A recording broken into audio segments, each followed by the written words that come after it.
Olá, sejam todos bem-vindos e bem-vindas ao Pode Conectar Carreiras com Propósito. Eu sou a Paula Schuber e esse podcast é para você que quer saber quais caminhos podem te levar ao sucesso na sua carreira. E hoje eu estou aqui com o Ibirá Bernardi, vou falar um pouquinho desse currículo para vocês conhecerem o Ibirá. O Ibirá é um grande executivo, ele está há 18 anos tendo experiência em supply chain de empresas de diversos setores, atuando em áreas como S&OP, planejamento integrado, gestão de estoques e logística. O Ibirá tem formação em engenharia civil, olha que interessante essa formação. Eu vi que nos últimos anos os engenheiros civis têm ganhado bastante campo aí dentro da área de supply chain. Ele tem uma pós-graduação em logística, é professor das disciplinas de supply chain na PUC e no INSPER em São Paulo e também é certificado CPMI pelo APIX. O Ibirá, é um prazer tê-lo aqui conosco. Eu sei o quanto é difícil a tua agenda, então para mim é uma honra ter você participando e tenho certeza que você vai conseguir contribuir e muito para todos que vão te ouvir. Muito obrigada. Que bom. Paula, super obrigado pelo convite. Eu acho que é super bom quando a gente pode fazer um bate-papo e, se tudo der certo, poder contribuir um pouquinho com as carreiras de quem está nos escutando, tá? Perfeito. Bom, vamos lá. Vamos mostrar para as pessoas quem é o Ibirá, vamos conhecer um pouquinho de você. E olhando o seu currículo, fui lá dar uma stalkeada no LinkedIn também. Eu vi que você passou pelos setores de petroquímico, alimentos e agora cosmético, já há alguns anos, numa grande empresa, né, no Bote. Compartilha um pouquinho dessa jornada profissional, né, para a gente te conhecer, para até chegar nesse momento de diretoria de supply chain no grupo do Boticário. Quais foram esses momentos chaves de virada de carreira? Conta um pouquinho para nós, para a gente conhecer. Bacana. Eu me formei em engenheiro civil aqui na Federal do Paraná e desde que eu comecei a universidade eu imaginava que eu trabalharia com concreto, com aço. Eu realmente entrei na engenharia para ser engenheiro. E desde o começo, nos primeiros estágios, trabalhava com grandes obras de saneamento e era o que eu tinha me encontrado, estava me realizando. Quando chegou do 4º para o 5º ano, surgem os programas de estágio, programa de trainee. E naquela época, a AESSO, Brasileira de Petróleo, tinha um programa bastante grande no Brasil. Então tinham candidatos, muitos de Curitiba, a AESSO tem um escritório grande aqui, e no Rio de Janeiro também. E eu passei nesse programa para entrar na AESSO. E na ESSO, quando eu entrei, a gente não escolhia a área. E eu fui para a área de Customer Service, que ficava próximo aí na estrutura de Supply Chain. E aí comecei a entrar nesse mundo de Supply Chain. E aí veio uma primeira reflexão, né? Eu estava na ESSO já, estava me formando em engenheiro civil e falei, caramba, e agora, né? Mas eu estava feliz lá. O que eu fazia, eu sentia que eu estava crescendo profissionalmente, eu sentia que eu contribuía com a empresa. E depois da ESSO eu tive um convite para ir para a Sadia. Na época a Sadia não era BRF ainda, era Sadia. E fui trabalhar na área de operações portuárias, em Paranaguá. E lá ficava ligado ao supply chain também. Depois na Sadia eu fiquei quase 7 anos na Sadia, passando por várias áreas que envolviam planejamento e logística, quando virou BRF.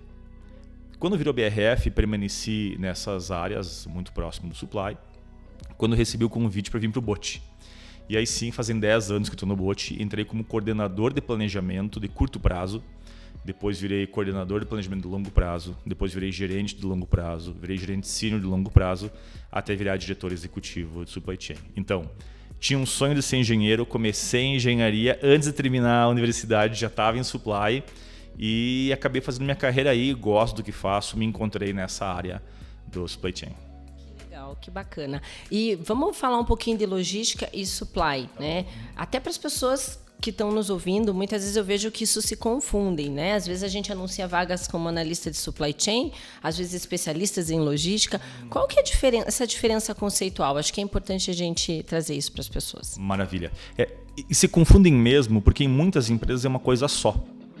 E de onde é que vem isso? No passado, o supply chain, de certa forma, com este nome, é um conceito relativamente recente, a gente pode falar o seguinte, talvez nos últimos 30, 40 anos que esse conceito ganhou mais peso. Antigamente existia logística e tudo estava em torno da logística, então a gestão dos armazéns, a movimentação dos materiais, e junto com isso tinha o PCP, que era quem fazia os planejamentos, ainda sem a lógica do planejamento integrado. A partir do momento que você começa a ter o planejamento integrado, onde você começa a fazer o planejamento de vendas e operações, que passa pelo S&OP, e você começa a gerenciar todos os elos da cadeia de abastecimento até o atendimento pedido, esse é o conceito de supply chain inteiro. Em várias empresas, supply chain faz parte da logística e tem empresas como o Botier, que o supply chain é uma área mais ligada ao planning de toda a cadeia, do longo ao curtíssimo prazo, a execução da cadeia, ao abastecimento, atendimento ao pedido, e a logística, gestão de armazéns, transporte, entregas, fica numa área separada. Mas são irmãs, e quando a gente fala supply chain no conceito amplo, está tudo inserido aí dentro. Entendi, perfeito. E conta para nós, assim, você como um grande executivo dentro dessa área, o que você entende que essa área mais carece hoje de profissionais? O que está faltando para os profissionais atenderem às expectativas das áreas de supply chain? Boa. Acho que tem que dar um contexto primeiro. Se você perguntar assim, existem bons profissionais? Existem muitos profissionais. Muitos bons profissionais. Só que o perfil está mudando. O que está mudando? Hoje em dia, dado a evolução da tecnologia e o que a gente chama de digitalização do supply chain, hoje as ferramentas, os softwares conseguem fazer muito do que era o trabalho do planejador antigamente. Pegando o planning, por exemplo, pegando esse pedacinho da rotina. A máquina, se bem preparada, se bem parametrizada, se bem desenhada com as regras de negócio, ela faz melhor do que qualquer pessoa. E é verdade isso. Se bem parametrizada. Então, se antes a gente buscava o melhor planejador, aquele que conseguiria fazer o melhor plano, mais preciso, com o cheque de toda a cadeia, hoje em dia esse skill tende a não ser mais necessário. O que é necessário hoje em dia? É aquilo que a máquina não consegue fazer. Que é resolver conflitos, que é pensar em trade-offs, que é pensar em soluções que às vezes, se a máquina não está preparada para fazer, ela não consegue fazer. Então hoje em dia, talvez, os profissionais de supply, que pelo menos lá no BOT a gente busca e que a gente tem cada vez mais tentado trabalhar com os nossos times para que eles cheguem nessa formação, são profissionais com uma visão muito mais holística do todo, da cadeia.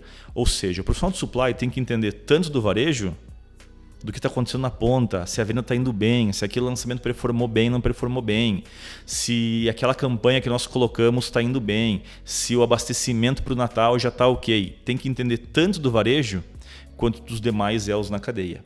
E talvez alguns anos atrás, a função do planejador era fazer um bom plano. Hoje em dia ele precisa ter uma visão muito mais completa da cadeia, uma visão do todo, entender o que está acontecendo e principalmente quais são os botões que ele está operando e o impacto que isso causa na cadeia, seja na cadeia de fornecedores, seja na cadeia mais próxima do varejo. Então tem uma mudança de contexto naquilo que se espera do profissional do supply chain. E daí a gente começa a pensar em soft skills, né? Começamos a olhar soft skills, porque lógico, aí a gente tem uma questão de análise de dados, essa capacidade analítica para conseguir entender a máquina também, mas esses soft skills para conseguir estar à frente, ter essa proatividade, é algo que está sendo bem valorizado também, né? Perfeito. E acho que quando fala de soft skills, vem uma coisa que vem muito clara na cabeça, que às vezes a gente, durante muito tempo, talvez negligenciou, ou talvez não deu tanta importância, que é a parte da comunicação. O perfil técnico do profissional de supply chain, ele sempre foi muito vencedor. Só que chega um ponto que o perfil técnico precisa se comunicar também. E a comunicação técnica para o restante da empresa não é assertiva. Você falar em parâmetros de estoque, falar em indicadores de nível de serviço, falar sobre lead time na cadeia é uma coisa. Quando você tem que comunicar isso para a companhia, quando você tem que levar isso, por exemplo, nas discussões com os times comerciais, com os times de marketing, não é uma conversa que cativa, não é uma conversa que conecta, não é uma conversa que sensibiliza. Então entender, para transformar essa conversa desse techniquez numa conversa de negócio, e principalmente o que impacta naquela área, o que impacta naquele processo, ou o que ajuda aquele outro processo, é importante. Então, comunicação é alguma coisa que o profissional do supply chain, talvez no passado, não era algo tão necessário, hoje em dia é mandatório. Saber como é que se comunica dentro da companhia numa linguagem muito mais friendly, uma linguagem que você consiga muito mais conectar as pessoas e gerar um interesse, gerar um engajamento. Perfeito. E uma coisa que eu percebi ao longo dos anos, até mesmo nas contratações, é que supply ela foi englobando micro-áreas e ela foi crescendo muito. E dentro desse contexto, qual que é a área mais difícil de contratar hoje em supply chain? Seja pela falta de profissionais, seja pelos skills que essa área precisa, qual que é a mais difícil? Olha, eu vou falar um pouquinho do momento que nós estamos talvez no bote e não necessariamente encaixa em toda a realidade de toda a empresa, mas é algo que a gente está vivendo e que se as empresas de vocês que estão nos acompanhando não viveram, uma hora vão viver também. Que é o seguinte, a gente vem numa jornada de colocar bastante tecnologia para nos ajudar a fazer os processos supply chain. Então, desde o atendimento ao pedido, a negociação com o fornecedor, a reorganização do plano frente a alguma restrição, frente a alguma oportunidade. Tudo isso, como eu comentei, a gente está preparando para que os softwares consigam fazer. Onde é que a gente esbarra? A gente esbarra em alguém tem que explicar para o software o que ele tem que fazer. Quando a gente trabalha com otimizadores, quando a gente precisa colocar as regras de negócio dentro das ferramentas, alguém precisa traduzir o que é uma regra de negócio para dentro da ferramenta. Então, trabalhar com parâmetros, trabalhar com dados e entender se aqueles parâmetros que foram imputados, se aquela configuração que foi feita nas rodadas do processo está entregando o valor esperado, talvez aí esteja uma grande oportunidade dos profissionais de supply chain evoluírem. Então, como é que eu parametrizo bem sistemas? Como é que eu consigo transformar a pedida? Porque eu preciso fazer uma pergunta para o sistema. Como é que eu consigo fazer essa pergunta? Então, essa parte que envolve dados, que envolve um pouco de programação, que envolve entender muito bem regras de negócio e transformar em parâmetros, é algo que, sim, a gente vem formando os nossos colaboradores para isso, a gente vem buscando pessoas no mercado também, mas todas as empresas que estão transformando o seu processo de supply chain num processo digitalizado passarão por isso. Perfeito. E analisando a tua trajetória, né? Você cresceu relativamente rápido e bastante. O que é o teu diferencial? O que você consegue reconhecer, né? Até de pessoas que começaram ali com você, que conseguiu alavancar? Conta para nós esse segredo. Essa é uma pergunta interessante. E eu não parei para pensar muito nisso na minha carreira, tá? Eu acho que tem duas coisas importantes, Paula. Primeiro que assim, as promoções que eu tive, de verdade, no meu íntimo, eu talvez não me sentia preparado para a promoção. Acho que não tive nenhum momento que eu senti, caramba, o meu sapato está apertado pro meu pé, entendeu? Talvez não tive assim. Sempre eu tive oportunidades antes de eu me sentir completamente preparado, tá? Então, isso é um ponto que talvez a gente nunca vai se sentir plenamente pronto para uma cadeira. Só que tinha uma coisa que eu acho que talvez seja uma característica marcante. Eu sempre gostei de assumir problemas. Então, assim, quando a gente fala de um modelo no passado que era todo departamentalizado, cilado, onde existiam os processos muito bem definidos e eles quase não se conversavam, sempre que existia um problema que era do todo, é difícil às vezes você pegar pessoas para assumir esses problemas. E talvez eu tivesse essa característica. Eu lembro de casos onde eu assumi problemas que eram muito maiores do que a minha área de atuação. Eu acho que toda vez que a gente assume problemas que são além da sua área de atuação, faz com que você consiga aprender coisas novas, porque tem que resolver o problema. Pensar em soluções talvez não triviais, porque você está assumindo um problema que você não tem conhecimento completo de como resolver. Tu está sendo exposto a situações geralmente estressantes, situações difíceis, porque é um problema. Isso faz com que você conheça pessoas. Isso faz com que você conheça processos. Isso faz com que você conheça mais do que você está realizando hoje em dia. Eu acho que tem uma característica de sempre talvez estar disposto a pegar o siri, a abraçar o urso quando os problemas apareciam, sabe? E arriscar. Nos últimos podcasts a gente conversou muito sobre a questão da coragem. Porque nem sempre você vai pegar aquilo e vai conseguir resolver, mas é 50-50, né? Você tem a chance e não tem a chance de resolver. Eu percebo que muitas pessoas que me procuram para a mentoria de carreira, uma das perguntas que eu sempre faço: quais problemas você resolve? Porque geralmente vem naquele contexto, nunca sou eu a pessoa que vai ser promovida, as vagas estão acontecendo e nunca sou eu. De duas, uma, ou você está resolvendo muito o problema de alguém que realmente não quer ficar sem você, ou você não está resolvendo problemas. Então, eu sempre faço essa pergunta, porque eu entendo que faz sentido exatamente dentro disso que você trouxe. E tu sabe que problemas que a gente não sabe como resolver, eles são bons. Por quê? Porque você pode ser super sincero e falar, não sei resolver, mas estou disposto a trabalhar na resolução do problema. A partir do momento que você se desarma e fala, eu não sei como resolver, vou precisar de ajuda, vou precisar de orientação, vou precisar de pessoas me orientando aqui, me apoiando, tu te desarma das tuas, talvez, armaduras, né? Tu expõe uma vulnerabilidade. A partir do momento que você está genuinamente interessado em resolver o problema que você não sabe, tu está disposto a pedir ajuda, está disposto a conhecer pessoas, está disposto a testar, está disposto a arriscar, está disposto a receber feedbacks. Então, acho que essa questão de assumir problemas que você não sabe como resolver é trabalhoso, dá dor de cabeça, tu se incomoda, mas tem um lado bastante positivo nisso, né? Falando em diferenciais, né, uma das coisas que eu percebi quando a gente conversou que me chamou muito a atenção e que eu acredito que possa ser um diferencial seu, é também esse olhar muito estratégico. Você me parece uma pessoa muito estratégica. Conta para mim, assim, uma coisa que eu observo também muito em entrevista, muito em mentorados, essa questão, como uma pessoa que está ali no operacional, que está ali no dia a dia, que tem dificuldade, porque as pessoas perguntam, como que você é mais estratégico? O que é a tua dica? O que é a tua orientação para quem quer desenvolver um pouco mais esse olhar estratégico para conseguir alavancar mais a carreira? Tem uma coisa que, assim, se você deixar a tua agenda livre, daqui a pouquinho tu virou parte da agenda de alguém. Beleza? Se você não orientar a sua rotina. E por que eu trago isso? Porque é muito fácil você se deixar ser consumido por problemas do dia a dia. Neste momento tem algum prato caindo em algum lugar. Neste momento tem algum problema acontecendo.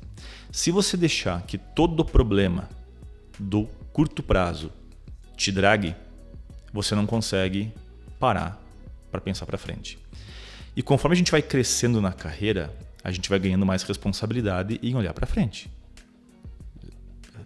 Eu respondo hoje para uma área que preciso parar, preciso desenhar um plano estratégico, como é que a gente orienta isso?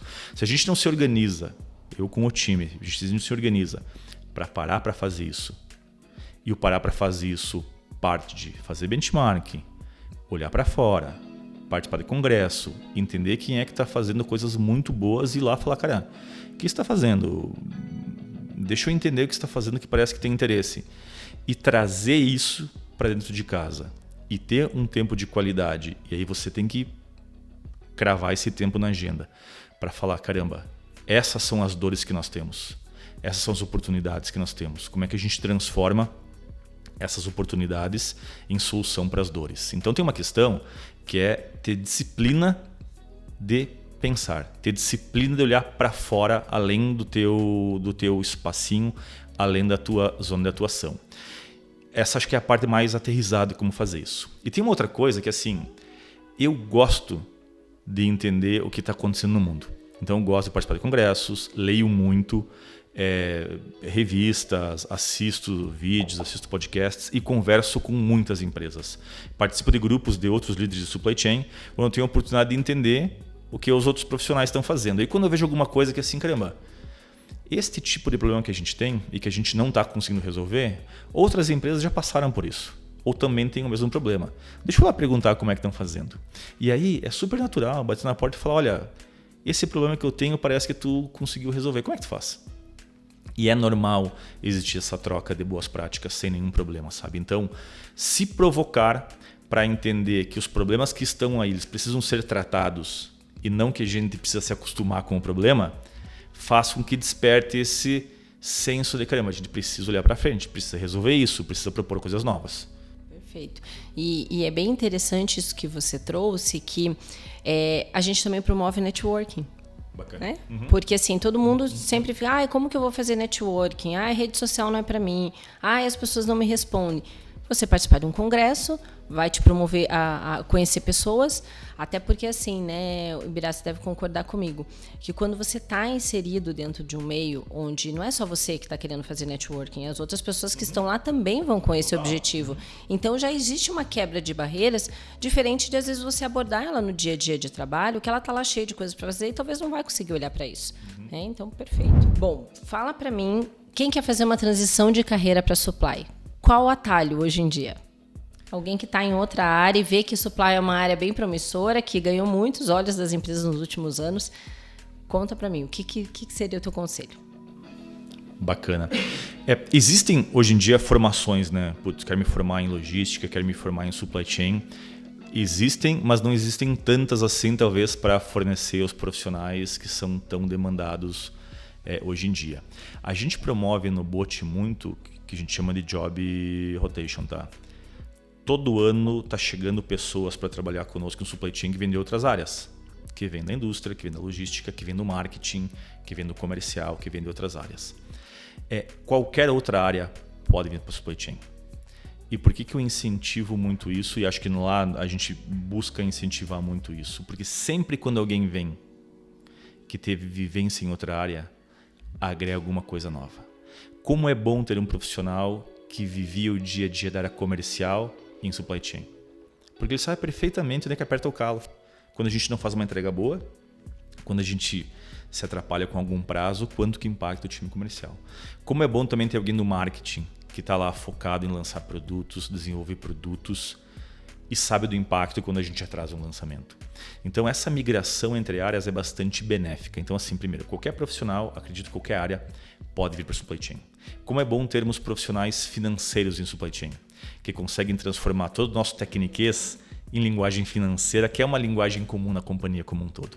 Então, eu vejo vantagem de todos os departamentos que a gente poderia falar aqui, de todas as áreas, eu vejo vantagem desses profissionais trabalhando no supply chain, porque eles sempre conseguem agregar alguma coisa. E a gente fala muito de diversidade, esse é um exemplo de diversidade de vivências. Pessoas que tiveram diferentes vivências, diferentes formações, conseguem sempre agregar um pedacinho a mais naquele mosaico que é a diversidade de culturas. O que eu penso da pessoa que está em uma outra área e quer ir para a supply chain é principalmente identificar onde é que você pode agregar. Às vezes uma pessoa que veio do comercial talvez vai conseguir agregar talvez muito em planning, talvez não, porque tem uma questão técnica, mas consegue muito agregar em atendimento ao pedido. Talvez uma pessoa que vem de marketing, que está pensando em produto, consiga agregar muito no planejamento de lançamentos. Talvez uma pessoa que vem da área financeira consiga agregar muito na gestão dos estoques, quando a gente fala do impacto em fluxo de caixa. Então, assim, talvez existem muitas áreas que podem não parecer, porque estão distantes, mas tem muita sinergia de acordo com o processo transacional que existe entre elas. Tá? Então, a dica é, pensa naquilo que você conseguiria agregar. Pensa na área de supply chain que você conhece, talvez, e pensa, com o meu conhecimento, onde eu conseguiria agregar aqui. Eu acho que começa por aí com um casamento bastante promissor. Perfeito. E uma orientação que eu sempre passo também para as pessoas é tenta isso dentro da tua própria empresa primeiro. Perfeito. Porque é muito mais fácil. Ali você tem conexões, ali você conhece melhor do processo, você tende a entregar mais rápido. Conhece as pessoas, tudo isso facilita, né? Então, às vezes, a pessoa fica olhando muito para fora, mas eu apliquei e não fui chamado. Sim, porque é normal, quando você pega um currículo, você vai concorrer com pessoas que já estão nessa área. Então, é óbvio que você vai ficar em desvantagem, salvo você ter um conhecimento muito específico. Então, eu oriento que sempre tente olhar dentro da própria organização e para isso networking, para isso realmente tentar fazer esse paralelo de atividades, perfeito.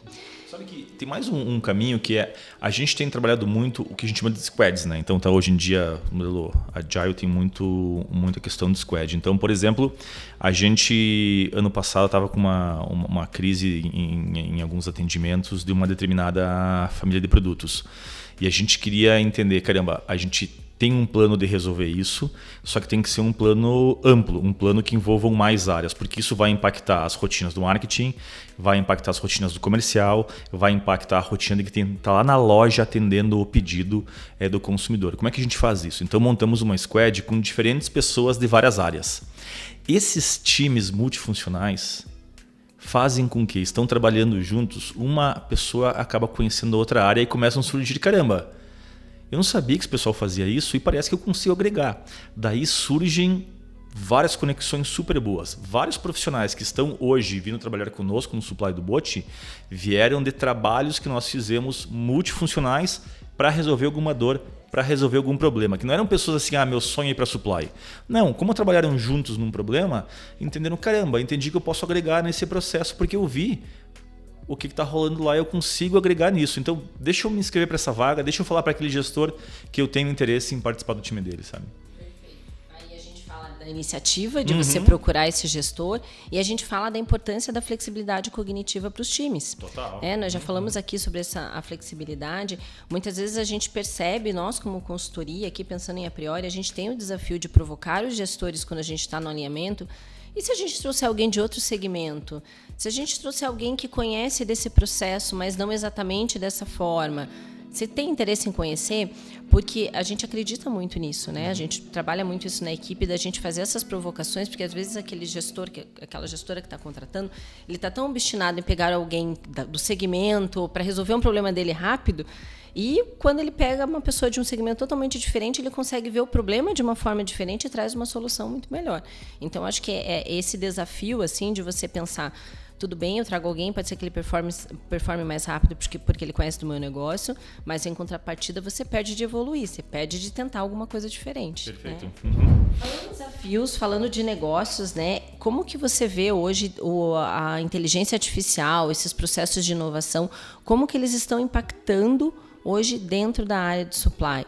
Seja em qual a parte da cadeia que você percebe que estão conseguindo já utilizar, que está sendo mais impactado? Boa. Primeiro, acho que todo profissional ele tem que ter duas preocupações. Talvez uma eu não sei o que é inteligência artificial e esse negócio talvez vai demorar para emplacar e coisa e tal. A primeira preocupação. Acho que abre o olho, porque talvez foi esse o mesmo raciocínio que muitos tiveram quando surgiu a internet. A segunda preocupação eu já sei o que mas ainda não estou vendo a utilização para isso ou não estou vendo que encaixa. De verdade, acredito que o próximo salto que a gente vai ter exponencial nos processos e nas ferramentas é através da inteligência artificial. A gente tem pilotado várias coisas dentro de casa. Hoje nós temos ferramentas já com inteligência artificial que a gente já está usando no dia a dia. Qual que é a maravilha disso? O poder que isso te traz para conseguir trabalhar com cenários, com simulações, e ainda se você, porque ela pode criar cenários, criar simulações, e ainda se você conseguir trazer as boas práticas de machine learning, você consegue fazer com que o teu processo consiga ir as máquinas reaprendendo conforme o planejador está ajustando ou quem está ajustando, e na próxima vez que tiver o mesmo problema, a mesma oportunidade, aquilo o próprio equipamento já faz. Então a gente tem hoje uma centena de pilotos acontecendo. Várias deles já se mostraram com valor e já viraram MVP. Então já estamos fazendo um primeiro MVP para ter já a ferramenta desenvolvida, o algoritmo desenvolvido. E temos em supply chain 3 funcionalidades, 3 ferramentas satélites nos processos nossos que já operam com inteligência artificial e com machine learning, que a gente já está tirando bastante proveito disso.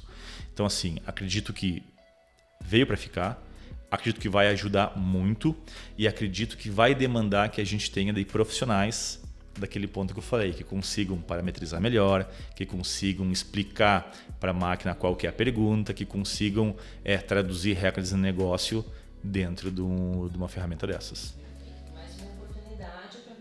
Uma transição com certeza em supply e qualquer outra área, né? Qualquer outra área. Porque nós trabalhamos com um sistema que usa inteligência artificial. Então a gente já percebe que isso se chegou até RH, que tem outros processos, né? Digamos aqui, a gente falando de recrutamento e seleção, né? Análise de currículo. Então você já chegou aqui, imagine em áreas maiores, com maiores proporções, né? Muito interessante. Bom, como gestor, né? Vamos falar de liderança. Você já desenvolveu, imagino que já viu muita gente crescer, né? O que você acredita, assim, no maior desafio do líder hoje, sobre o seu estilo de liderança que auxilia e impacta essas pessoas a crescerem? A liderança primeiro passa em você estar genuinamente interessado nas pessoas.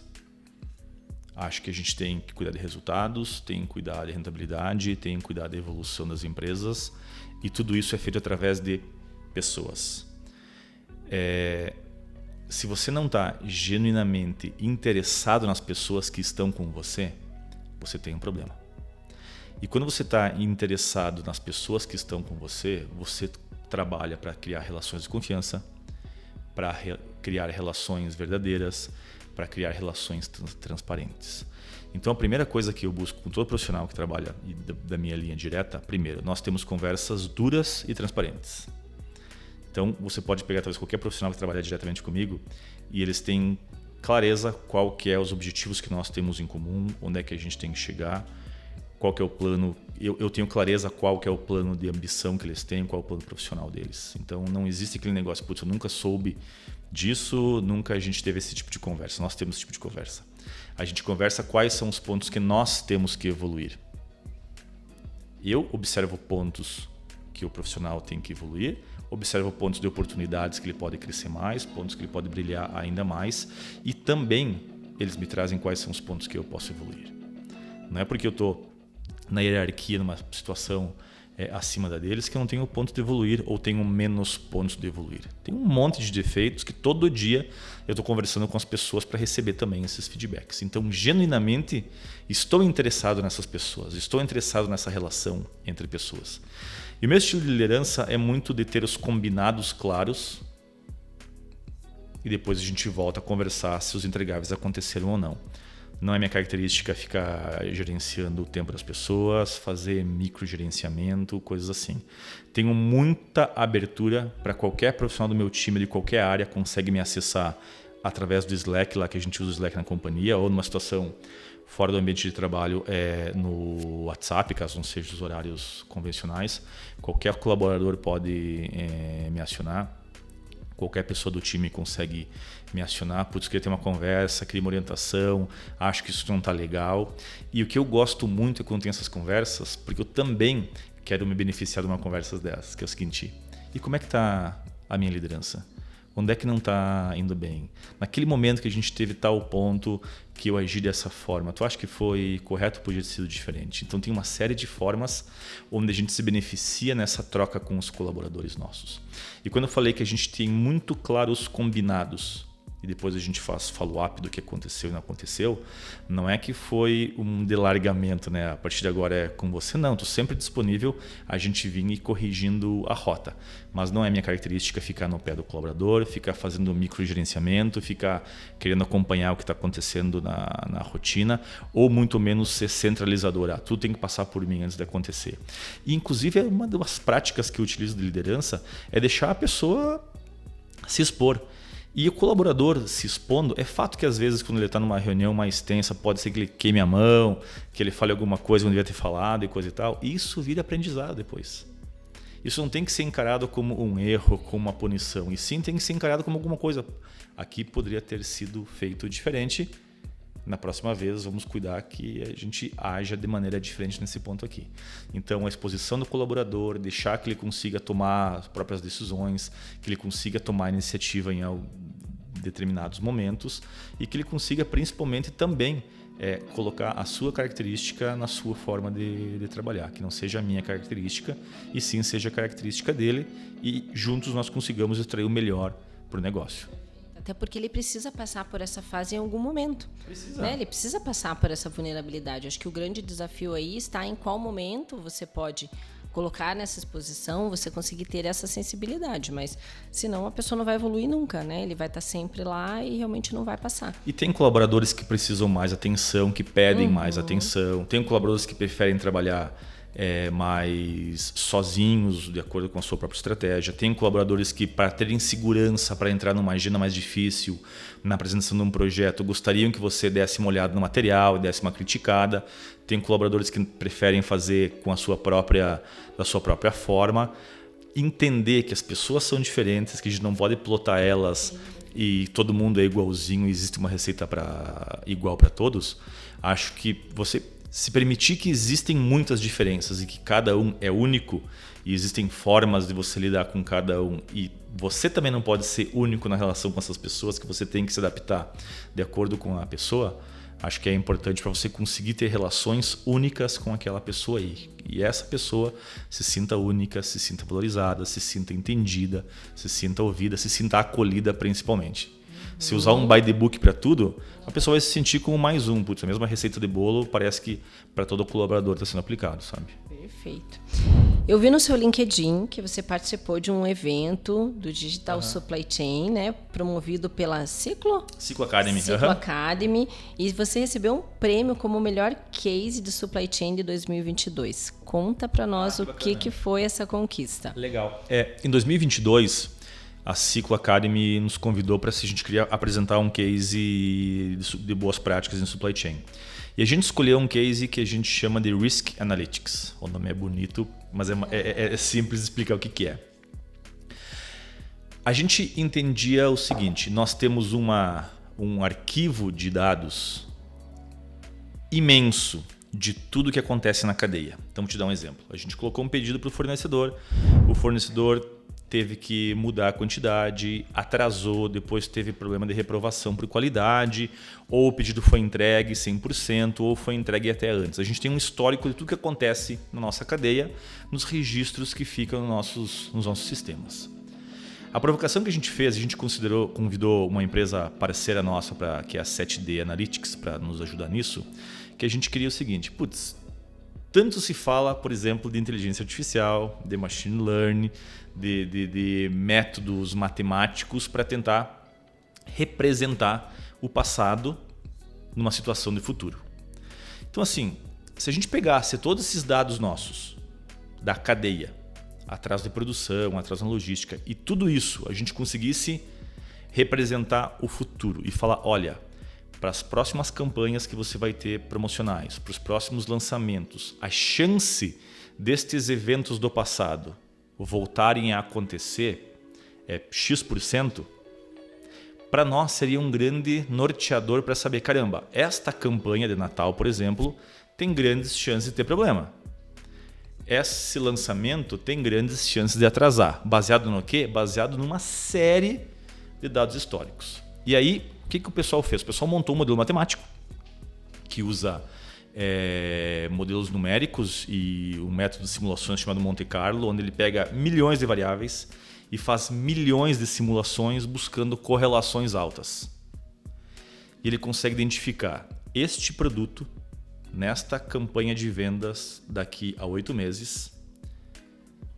Ele tem X% de chance de não dar certo porque tu vai ter um problema na cadeia deste jeito que no passado já aconteceu N vezes. Ou seja, ele pega uma situação de futuro e olha para o passado e ele tenta reproduzir isso no futuro. E aí a gente consegue, em tempo, de mudar a campanha, de colocar uma proteção, de talvez buscar um dual sourcing com 2 fornecedores, outra vez fazer um estoque antecipado. Ou seja, é como se fosse um norteador que num grande mapa do futuro ele nos aponta quais são os perigos que nós temos dado tudo que já aconteceu. Nessa solução, nós estamos utilizando inteligência artificial, nós estamos utilizando métodos que fazem com que essa quantidade absurda de dados que são analisados, o ser humano não conseguiria fazer.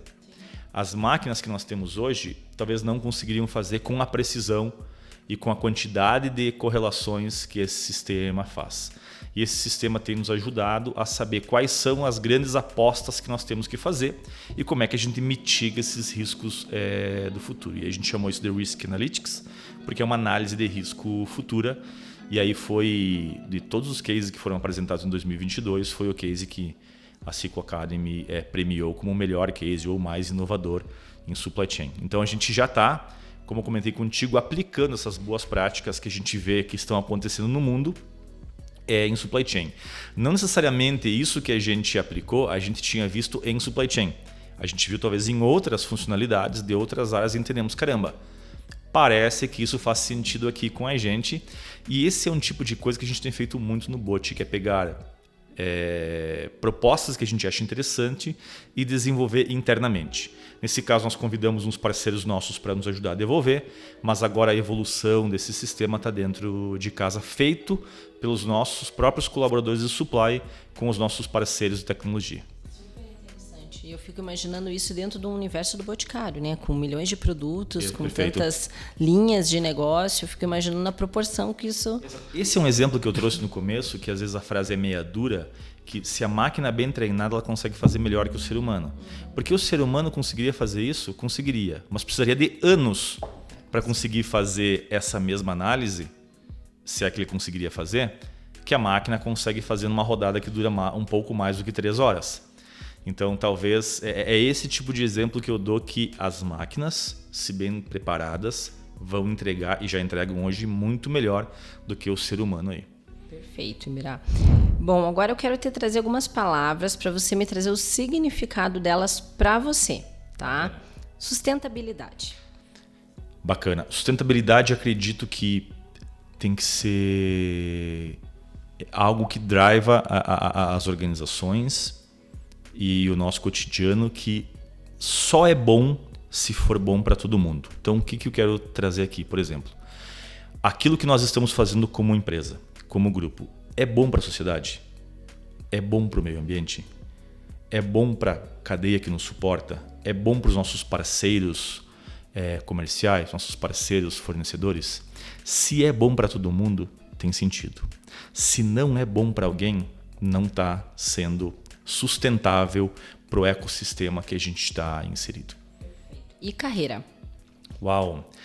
Carreira, para mim, é algo que a gente busca, que é algo que a gente desenha e que muitas vezes tem que ter mudanças de rota, não precisa estar engessada. E principalmente, uma provocação que eu faço muito com os meus times é assim, é a sua carreira. Não é a carreira da empresa. Você tem que ter a tua carreira. Você tem que correr atrás, fazer boa parte das coisas, você tem que correr atrás, você tem que mostrar que tem interesse. Não estou falando que a empresa não vai ajudar e vai estar ali a isso, mas te mostra disponível, te mostra interessado, te mostra disposto a fazer mudanças, que a empresa te dará as oportunidades também. Mas a carreira é sua, você constrói a sua carreira. Aí a gente fala de protagonismo, a gente fala de tantas outras protagonismo, coisas, né? Correr e essa atrás. Atitude novamente, né? Só que tem um ponto que eu percebo muito, e não é geração, não é nada, mas eu percebo muito que muitas vezes as pessoas vão no LinkedIn externalizar suas frustrações às vezes e culpam as empresas. E me parece que ali tem uma carga de locus externo extremamente exagerada. E toda vez que tu coloca muito peso no locus externo, isso faz com que tu fique cego das oportunidades que você tem. E pode acontecer uma série de coisas. Pode acontecer que você era a pessoa mais preparada e não foi promovida e deve ter uma razão. Pode acontecer alguma coisa que talvez você fez uma baita entrega e não foi reconhecido. Isso pode acontecer, é normal. Mas você está bem com aquilo que você tinha que fazer, que você está fazendo? Será que as oportunidades que você mapeou em você mesmo... Primeiro, você mapeou o que você pode melhorar, o que você pode fazer diferente? Se mapeou, maravilha. E você está executando o plano que parte de você? Tu está fazendo a tua parte? Porque às vezes a gente espera muito do outro, a gente espera muito da empresa, a gente espera muito de alguma entidade. Mas a tua parte, o teu locus externo, como está? E eu acho engraçado quando as pessoas perguntam, principalmente em abordagem de vagas, né? A empresa tem plano de carreira? O plano de carreira é seu. A empresa pode ter alguma previsibilidade, mas não existe. Tem muita gente ainda... Eu imagino que você possa compartilhar dessa opinião, que acredita que as empresas têm um plano. Você vai ficar tanto tempo aqui, daí você vai virar isso, você vai virar aquilo. Não existe isso. Porque tem mercado, tem qualificação, tem tantas coisas, né? Tem o próprio time, tantas coisas no meio desse caminho. E quando as pessoas dizem, mas essa empresa não tem plano de carreira, e muitas vezes deixam de participar de oportunidades que fariam muito sentido pelo que você faz uma análise prévia, porque entende que não tem algo desenhado. Ela quer entrar ali com a perspectiva de que em 2 anos ela vai ter uma promoção e não funciona dessa forma, né, Ubira? Perfeito. Mesma coisa é quando a gente fala de plano de desenvolvimento individual. Então, pegar o meu time de diretos. Claro que eu colaboro com a construção do plano de desenvolvimento individual deles, porque eu tenho uma visão que às vezes eles não estão conseguindo ver. Tem coisas que eu observo nas suas entregas que podem ser ajustadas, tem oportunidades que eu posso trazer para eles isso e eles agregarem isso no seu plano de desenvolvimento individual. Mas o plano é deles. E eu não vou fazer cheque se eles estão executando as funções do plano de desenvolvimento. Assim como eu tenho o meu plano de desenvolvimento individual, que eu mostro para o meu líder lá como é que está a execução dele, se tem ajustes de rotas, para ele colaborar com o meu plano. Mas é o meu plano individual de desenvolvimento. Sabe? Não dá para esperar que assim, a empresa ou o meu gestor faça um plano para mim e depois venha me cobrar se eu estou executando o plano. Tem uma inversão de papéis aí. Perfeito. Quando eu vejo essas polêmicas do LinkedIn, eu sempre penso naquela frase: qual a sua responsabilidade pela desordem ao qual você se queixa?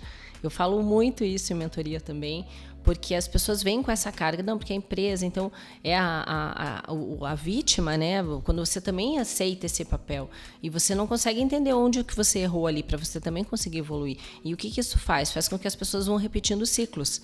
Então, elas vão repetindo erros e assim vai. Mas legal. Falando em frase, me conta alguma frase inspiradora, aquela assim que você leva para sua vida. Tem alguma mais marcante? Tem uma frase que eu uso muito, o pessoal que estiver assistindo, talvez o pessoal do Supply do Bote com certeza já escutou inúmeras vezes. Tem uma frase que eu levo bastante a sério e busco agir dessa forma, tá? Nem sempre eu consigo, também cometo vários erros, mas duro com os processos, suave com as pessoas. Então, assim, muitas vezes a gente sai de um projeto, sai de uma reunião, sai de alguma ação que a gente fez e a gente vai fazer uma análise de lições aprendidas e eu sou duro. Duro com o processo porque nós erramos, porque poderíamos ter feito diferente, porque perdemos o prazo ou porque a gente tinha condições de ter feito melhor e não fizemos. Estou sendo duro com o processo. Mas não é para ninguém levar para o lado pessoal. Nós nos cobrarmos pelo processo que não está bem faz parte e a gente tem que estar sempre incomodado e inquieto com alguma disfuncionalidade, com alguma coisa que não está indo bem. Eu criticar o processo, cobrar pelo processo, não estou criticando a pessoa. Então assim, e aí claro que tem a ver com a forma de cobrar e coisa e tal, mas é muito comum às vezes quando os colaboradores recebem uma crítica por aquilo que não performou bem, e internalizam como se fosse uma crítica com a pessoa. Não tem nada a ver com a pessoa. A briga da ideia. As brigas são das ideias. Das ideias. Nós erramos no processo. A gente tem condições, a gente tem capacidade, nós temos competência para fazer diferente. Por isso nós estamos aqui. E a gente se atrapalhou aqui. Mas não é com você. Então tem uma questão de como é que a gente é duro com os processos e suave com as pessoas. E aí sim, na hora de falar da pessoa, do indivíduo, é um feedback estruturado, que a gente faz com bastante frequência. É de uma forma que a gente está ali presente, interessado com o desenvolvimento do colaborador, interessado com a pessoa, e não para ser um carrasco, e sim como é que juntos a gente trabalha. Inclusive, se por acaso a pessoa está com um problema de performance, é exatamente nesse momento talvez o feedback seja mais cuidadoso com a pessoa. Porque ninguém gosta de escutar que não está indo bem. Mas assim, a tua performance está aquém do que a gente esperava, tem esses pontos que você tem de oportunidade, tem um plano de ação que eu posso te trazer evidências onde você pode melhorar, você tem que trabalhar no seu plano de ação, mas aí sim uma conversa com o indivíduo. Então uso bastante essa frase, duro com os processos, suave com as pessoas. E uma última pergunta, que é a pergunta que foi, digamos, a pioneira do Pode Conectar, que quando eu pensei, eu falei, tá, por que criar um podcast? Que ela é, por que você faz o que você faz? Ah, bacana. Paulo, assim, tem uma questão que acho que acordar cedo todo dia, sentar no computador, trabalhar e encontrar centenas de pessoas, resolver muitos problemas, discutir com muita gente, pensar no futuro, às vezes sacrificar um intervalo que você teria. Tem que valer a pena tudo isso. E não pode ser apenas o financeiro. Beleza? Então assim, eu faço o que eu faço porque eu sinto que eu estou agregando para um grande ecossistema. Eu sinto que eu estou sendo útil aí e sinto que eu sou reconhecido por isso. E o reconhecimento não é só financeiro.